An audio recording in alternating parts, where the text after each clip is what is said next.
12,000 కోట్ల డ్రగ్స్ ఉత్పత్తి టీ పోలీసుల ఈగిల్ వైఫల్యమేనా? నిజంగా అండి. అదే ఇప్పుడు డ్రగ్స్ దీని గురించి చాలాసార్లు మాట్లాడాము.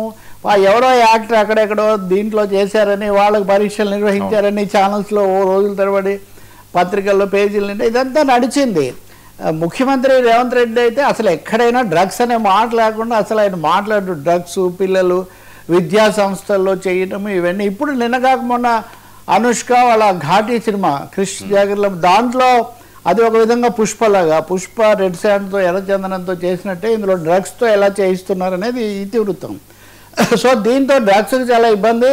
మీరు డిస్క్లైమర్ ముందుగా ఇదంతా కాదని మీరు ప్రకటిస్తే తప్ప కుదరదని ఈగిల్ ఘాటీ సినిమా మీద చాలా అభ్యంతరాలు పెట్టి అది నడిచింది అంతవరకు. సరే, సినిమా మీద మళ్ళీ ఇంకోసారి చూసుకోవచ్చు. కానీ ఇప్పుడు మహారాష్ట్ర పోలీసులు వచ్చి చెర్లపల్లిలో ఈ ఫామ్, దాని పేరు కూడా వాగ్దేవి అనే పేరుతో ఉంది ఆ ఫామ్, అదేమో వాగ్దేవి పేరుతో డ్రగ్దేవి సంస్థ అక్కడ నడుస్తుంటే ఎందుకు వీళ్ళందరూ కనుక్కోలేకపోయారు? లేకపోతే కనీసమైన ఇది కొరబడిందా? దానికి సంబంధించిన ఓలేటి శ్రీనివాస్, విజయ్ శ్రీనివాస్ ఇంకో పేరు కూడా ఉంది. అతన్ని గతంలో 2 సార్లు ఇలాంటి దాంట్లో పట్టుకున్నప్పటికీ కూడా లైసెన్స్లన్నీ సక్రమంగా ఉన్నాయని వదిలేశారు. అందుకని మేము చేయలేకపోయామని వాళ్ళు చెప్పారన్నారు. అంటే మెఫిడ్రిన్ అనేది చాలా భారీ ఎత్తున తయారు చేస్తున్నారు. 12,000 కోట్లు అని వాళ్ళు చెప్తే సరే ఎంతో కొంత అనుకోండి.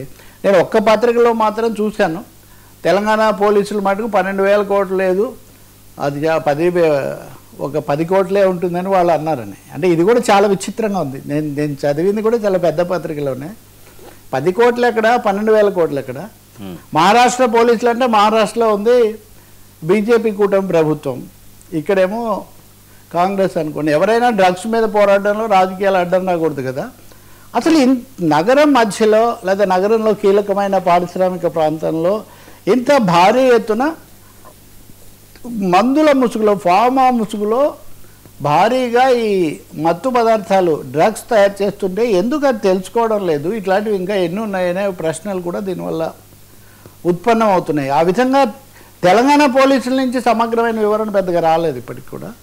ఆ నిందితులను కూడా అక్కడికే తరలించారు ఇద్దరిని అని చెప్తున్నారు.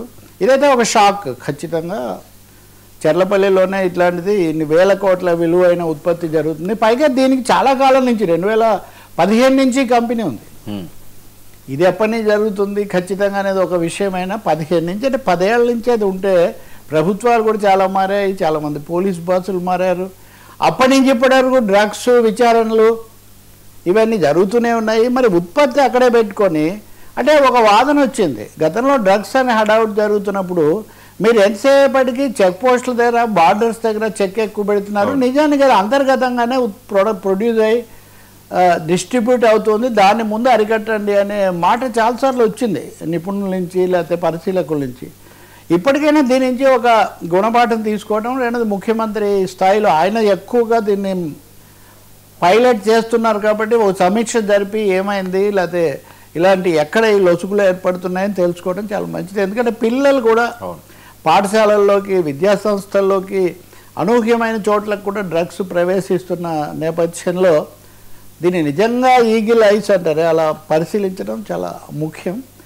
ఖచ్చితంగా ఇది ఒక స్థానిక పోలీసులకు ఇది ఒక షాకే, సవాలే. వాళ్ళు దీని మీద వివరణ కూడా ఇవ్వాల్సి ఉంటుంది.